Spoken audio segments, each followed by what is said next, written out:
shale. We're not in the reservoir yet.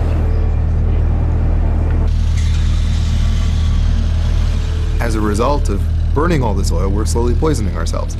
And that means that at some point the oil age is going to have to come to an end and be replaced by some other sort of age.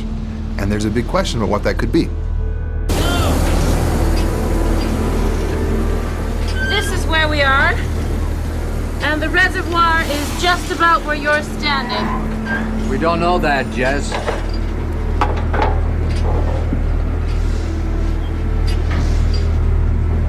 I want to cut another core. The drill plant budget's for 4 cores. You've already had 2. Both full of shale. Why don't we drill ahead for a while? Your choice. What if we're not close enough to the reservoir?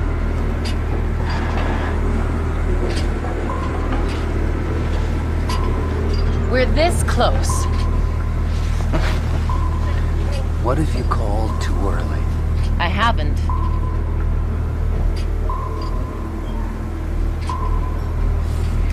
Nah, we could be coring for days. I can't take responsibility for you coring until you find sand. Not at $200,000 a day. You need to speak to operations in the UK to see what they think.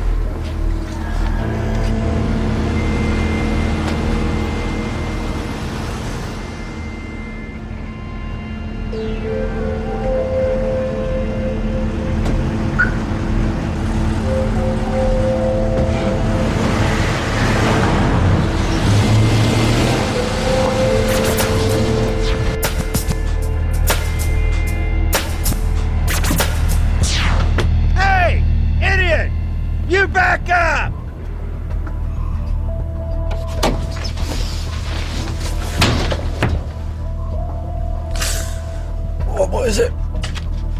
Apparently I have to call Chris in operations if I want to take another core. Well, what about the second one? It's all shale. And Kim wants to drill on. We're meters away. Also tell him you've spoken to Chris. And Chris said? Well, Chris said take another core. And don't slam the door.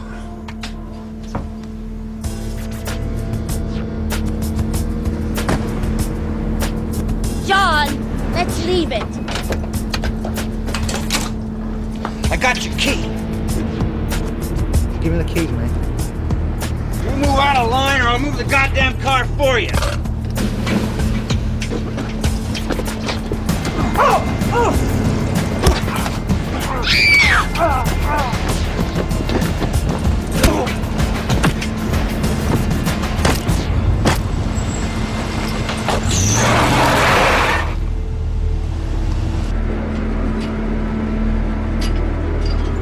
I can smell it.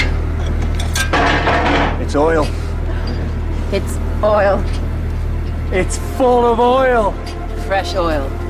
The best smell in the world. Shall I call operations and ask if I can cut a 4th?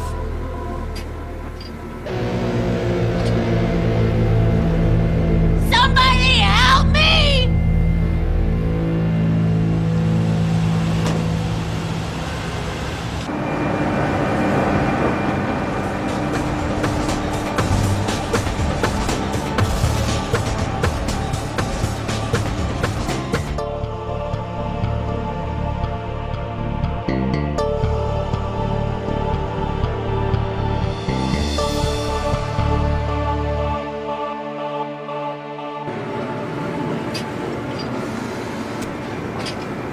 Look at the staining. There's oil in the top 20 feet. The rest is water. We've gone through the oil leg into the water leg. How much do you think we got? Not the 200 meters of oil-bearing sand we wanted, more like 15 meters. Maximum. Hardly worth getting it out. Might be. With oil at $160 a barrel. Oh! So much for the giant oil field then. The last great hope.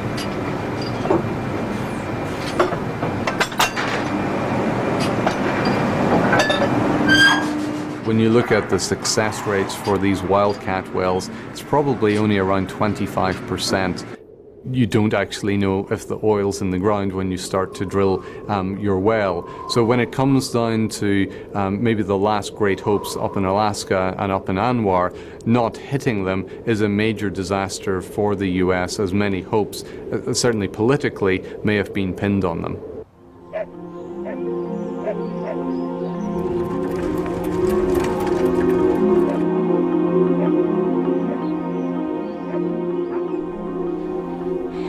Broken his collarbone. He can hardly move. He can't swallow properly. He can't go to the toilet by himself.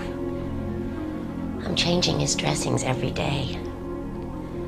He's so full of pills, he'd rattle if you shook him, which I'd like to. He's had some bleeding in his eye. They don't know if he's gonna get his sight back.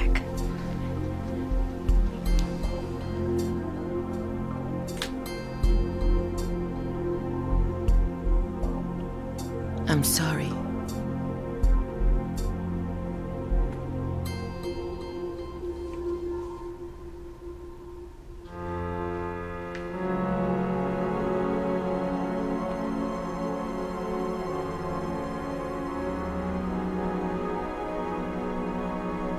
I don't know what's gonna happen.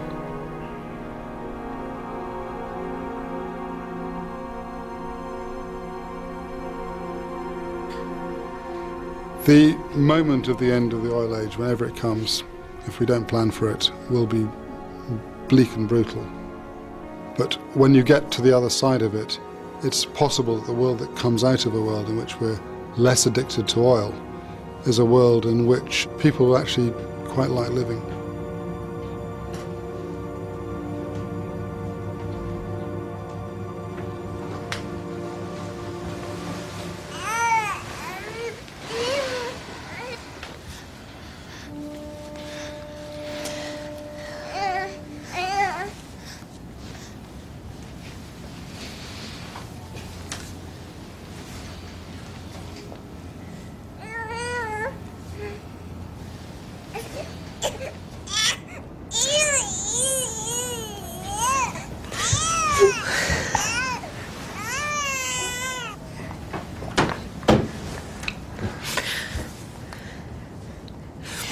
It's okay. It's gonna be okay.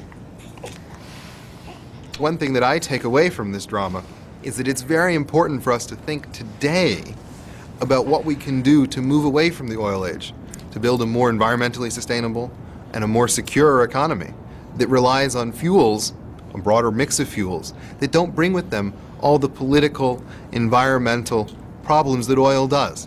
And hopefully, we'll develop a policy to move away from oil today, rather than waiting until a story like this in 2016 forces us to give up oil.